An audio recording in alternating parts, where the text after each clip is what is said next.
Ya, pemirsa, Canberra merupakan ibu kota negara dan pusat pemerintahan Australia. Kota di Australia Utara ini berbeda dengan kota Sydney ataupun Melbourne ya. Ya, seperti apa suasana kota Canberra? Berikut cuplikan perjalanan Syaiful Anwar dan Hendra Bratadharma hasil kerjasama RCTI dengan Australia Network.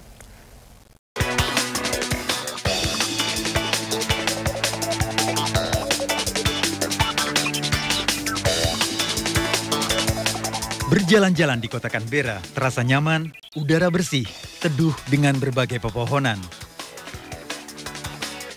Kota di utara Australia ini lengang, tak banyak warga yang lalu lalang. Ya, karena wilayah kota seluas 235.000 hektar ini hanya berpenduduk 350.000 jiwa. Bahkan angkutan massal tram dan kereta api seperti yang ada di kota lain di Australia tidak dijumpai di kota ini. Kendaraan pribadi paling banyak di jalan raya, namun tidak pernah ada kemacetan lalu lintas. Meski Canberra merupakan ibu kota negara, tak banyak gedung menjulang tinggi di sini.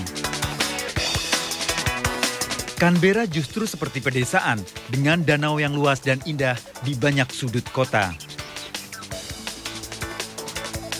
Pembatas jalan di kota ini adalah juga pepohonan tinggi. Saat pergantian musim panas ke musim dingin, Canberra menjadi lebih indah karena warna daun berubah mengikuti perubahan musim. Dengan semua kondisinya yang khas, Canberra merupakan perpaduan kehidupan yang tentram dan tertib di lingkungan taman yang besar. Tahun ini kota Canberra itu terpilih sebagai the most livable city in the world. Menurut saya kota ini sangat indah karena kualitasnya, kualitas udaranya, kemudian tidak ramai, tidak ada polusi, tidak ada macet, dan orang-orangnya juga ramah-ramah.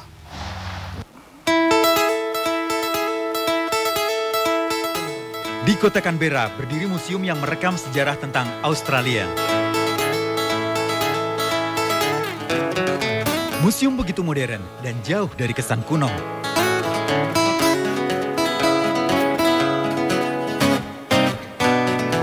Dan ternyata, museum juga menyimpan jejak Indonesia di Australia.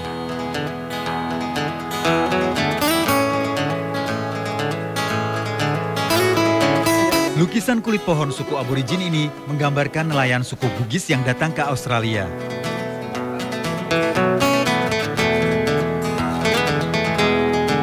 Di sini bahkan ada mata uang VOC Belanda. Selain pernah dipakai di Indonesia pada masa penjajahan Belanda, uang berlaku untuk menukar barang di Australia. Nelayan dari Makassar sudah menjejakkan kaki ke benua ini sejak abad 16 untuk mencari teripang laut di perairan Australia.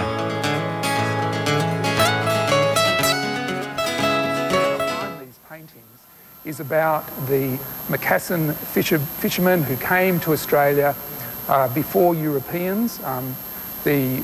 Australia was colonised by Europeans in 1788 by the British, but this contact was going on with Asia. Sebagai pusat pemerintahan, di Canberra juga berdiri gedung parlemen. Gedung menempati areal seluas 32 hektar dan sudah beroperasi sejak tahun 1988. Yang menarik, selain berkonsep bangunan di areal taman terbuka, gedung juga memiliki tiang bendera tertinggi di dunia dengan ketinggian mencapai 87 meter. Pemirsa, selain sebagai pusat politik dan administrasi Australia, di Canberra tidak bisa mengabaikan pesona alamnya. Hijau tertata, lengang, dan hening. Jejak sejarah hubungan Indonesia dan Australia pun ada di Canberra. Canberra anggun dan berwibawa sebagai ibu kota. Dari Canberra, Australia, Syaiful Anwar dan Hendra Bratadharma melaporkan.